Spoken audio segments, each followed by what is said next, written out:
సంతోషం, వెళ్ళేటప్పుడు సంతోషమే, వచ్చేటప్పుడు సంతోషమే. ఎందుకంటే 18 రోజుల పాటు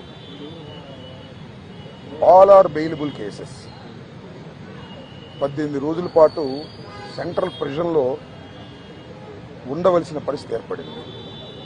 దీనికి కారణం ఈ ప్రభుత్వం, పోలీసులు కుమ్మక్కై చేసినటువంటి సంఘటనలు. నేను చాలా వివరంగా గుంటూరు వెళ్ళిన తర్వాత మళ్ళా మాట్లాడతాను. నేను అందరికీ ఈ సందర్భంగా నా ధన్యవాదాలు తెలియజేస్తున్నాను.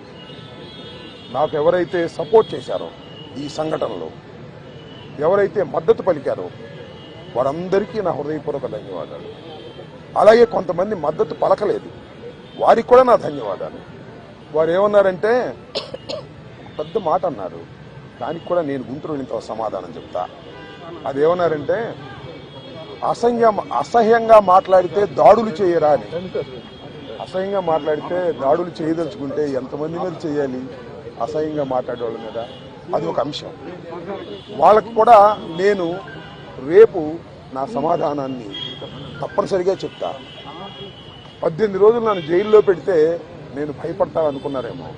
భయపడే ప్రశ్న ఈ అంబటి రాంబాబుకు ఉద్భవించదని మనవి చేస్తున్నా. ఎందుకంటే ఈ చంద్రబాబు నాయుడు గారి ప్రభుత్వం వచ్చినప్పుడే జైల్లో ఉండటానికి సిద్ధపడ్డానని కూడా ఈ సందర్భంగా మనవి చేస్తున్నా. నన్ను హింసించాలని, నన్ను జైల్లో పెట్టాలని చంద్రబాబు, లోకేష్ ఎప్పటి నుంచో ప్రయత్నం చేస్తున్నారు. ఎక్కడో దొరికాను, లోపల పెట్టారు. చూద్దాం, టైం విల్ కమ్ అగైన్. పరిస్థితులు మళ్ళా మారతాయి. ఈ పాపానికి వారు పరిష్కారం చేయక తప్పదని కూడా ఈ సందర్భంగా నేను మనవి చేస్తున్నాను. రాజమండ్రి సెంట్రల్ ప్రిజన్ నాకు పట్టుదలను పెంచే ఒక శిక్షణా కేంద్రం అని కూడా ఈ సందర్భంగా నేను మనవి చేస్తున్నాను. మరింత పట్టుదలగా, మరింత కసిగా ఎన్ని కేసులు పెట్టినా, ఎన్ని రోజులు జైల్లో ఉన్నా ఒక్క అడుగు కూడా వెనక్కు వెయ్యను. జగన్మోహన్ రెడ్డి గారి నాయకత్వంలో ఈ కూటమి ప్రభుత్వాన్ని ప్రజాస్వామ్యబద్ధంగా కూల్చేంత వరకు ఈ పోరాటం ఆగదు. ఎన్నిసార్లు జైల్లో పెట్టినా వెనక్కు వెళ్లే ప్రశ్న లేదు. అన్యాయంగా, అక్రమంగా జైల్లో పెట్టారు. నా ఇల్లు దహనం చేయడానికి ప్రయత్నం చేశారు, నా కార్లు బగలగొట్టారు, నా ఆఫీస్ బగలగొట్టారు, నా పెళ్ళాం బిడ్డల్ని తరిమి కొట్టారు, నన్ను చంపడానికి ప్రయత్నం చేశారు, తీసుకొచ్చి జైల్లో పెట్టారు. ఏమైంది? ఏమైద్దని అడుగుతా ఉన్నా. చంద్రబాబు నాయుడు అడుగుతా ఉన్నా, లోకేష్ని అడుగుతా ఉన్నా. ఏమైద్ది? ఏమైద్ది? ఏమీ కాదు. మళ్ళా కాలం గిరున తిరిగి వస్తుంది. అన్నిటికీ సమాధానం ఇవాళ చాలామంది మిత్రులు మాట్లాడారు. బయట జరిగిన సంఘటనలు నాకు తెలియదు, చాలా తక్కువ మాత్రమే, పేపర్లో ఉన్నవి మాత్రమే నేను తెలుసుకున్నాను.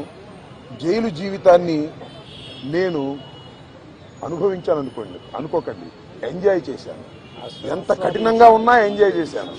ఎందుకంటే ఒక రాజకీయ స్ఫూర్తితో రాజకీయాల్లోకి వచ్చినటువంటి వ్యక్తిని నేను, పట్టుదలగా ముందుకు సాగే వ్యక్తిని జైల్లో పెడితే భయపడిపోయే వ్యక్తిని అంతకంటే కాదు, మరింత ధైర్యంగా పోరాట పటిమతో ముందుకు వెళ్లేటటువంటి వ్యక్తిని కూడా మనవి చేస్తున్నా. ఎప్పుడు ఎక్కడా తప్పు చేయలేదు. పొరపాటు మాట్లాడితే వెంటనే పశ్చాత్తాపడ్డా. పశ్చాత్తాపానికి మించిన ప్రాయచిత్తం లేదంటారే, మరి ఏమిటి? ఎంతమంది పశ్చాత్తాపడ్డారు? నేను తప్ప ఎవరైనా పశ్చాత్తాపడ్డారా అని అడుగుతా ఉన్నా. సరే, ఏది ఏమైనా టైం విల్ డిసైడ్. ఒకటి మాత్రం నేను చెప్పదలుచుకున్నాను, నాకు ఈ సందర్భంగా సపోర్ట్ చేసినటువంటి వారందరికీ కూడా పేరు పేరున నా హృదయపూర్వక నమస్కారాలు, ధన్యవాదాలు. నా పార్టీ కానివారు కూడా నన్ను సపోర్ట్ చేశారు. దాడులు చేయటం తప్పన్నారు, దాడులు అన్యాయం అన్నారు. ఒకవేళ తప్పు మాట్లాడితే కేసు పెట్టి లోపల పెట్టాలి కదా, ఇంటి మీద దాడి ఏంటి అన్నారు. దాడి చేసిన వాళ్ళకు బెయిల్ వచ్చింది. దాడి చేయించుకున్న నాకు 18 రోజుల తర్వాత బెయిల్ వచ్చింది. ఏం చేయగలిగారు? ఏం చేస్తారు? దేనికైనా సిద్ధపడి రాజకీయాల్లో జగన్మోహన్ రెడ్డి వెంట నడుస్తున్నటువంటి వ్యక్తులం. ఆ రోజు రాజశేఖర రెడ్డి వెంట నడిచాం, ఇవాళ జగన్మోహన్ రెడ్డి గారి వెంట నడుస్తాం, తుదకంటూ నడుస్తాం. బొందిలో ప్రాణం ఉన్నంత వరకు జగన్ వెంట నడుస్తాం. ఏ విషయాన్నైనా, ఎన్ని కుట్రలనైనా, ఎన్ని కుతంత్రాలనైనా ఎదుర్కోవడానికి సిద్ధంగా ఉన్నామని కూడా ఈ సందర్భంగా మనవి చేస్తున్నాను. అందరికీ నా హృదయపూర్వకమైన ధన్యవాదాలు ఈ సందర్భంగా తెలియజేసుకుంటున్నాను. మళ్ళా రేపు వివరంగా గుంటూరులో ప్రతి విషయం గురించి కూడా నేను మాట్లాడతాను. ఇంకోని అడిగితే అడగండి.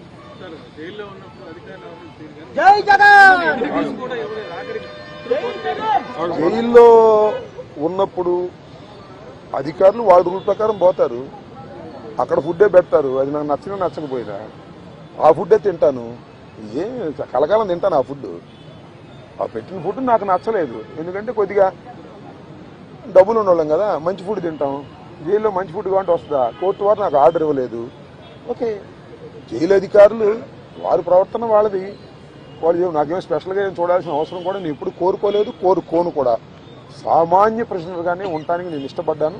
కోర్టు ఆర్డర్ ఇస్తే బయట భోజనం తిన్నాం అనుకున్నాం, కోర్టు ఆర్డర్ ఇవ్వలేదు, లోపల భోజనమే తిన్నాం. కొద్దిగా చిక్కినట్టున్నా, అయినా ఏం కంగారు ఏం లేదు, ఏం ఇబ్బంది కూడా ఏమి లేదు.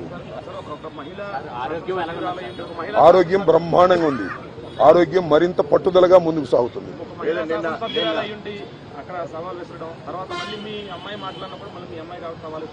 సరే, ఇప్పుడు వాళ్ళ గురించి వాళ్ళని ఉపయోగం ఉంది. చంద్రబాబు మానిటర్ చేశాడు, లోకేష్ మానిటర్ చేశాడు దాడిని. కరెక్ట్ గా చెప్తున్నా నేను, చంద్రబాబు లోకేష్ మానిటర్ చేశారు దాడిని. 7 గంటల సేపు నా ఇంటి దగ్గర దాడి జరిగింది.